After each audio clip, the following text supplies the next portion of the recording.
Ajo faltore duhet mirëmbahet, duhet nga vetë ne me iniciativat tonë të shikohet dhe të restaurohet çka mund të bëhet me te.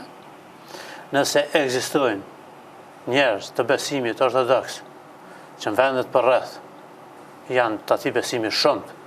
qoftë në Shqipëri, në Maqedoni, në Malzi, apo edhe në vetë Serbi, po në vendin tonë ka pak. Me sa jam unë dije, nuk arrin numrin 100 i shqiptarëve, edhe të gjithëve tjerë në Prishtinë që përdoret gjithaj ajo faltore gjigante për atë qëllim. Por, ideja ime në thelb, po nuk është shpjegu kështu si po e shpjegoj para jo është që ajo faltore, kisha pra, me orientim ortodoks,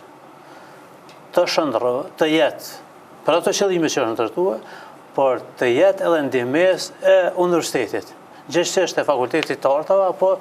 të tjerave që mundën me gjetë vetën, qoftë për ekspozita, qoftë për ndihmë kulturore, për kultura ndryshme, për qytetërim të ecje studje, sidomos për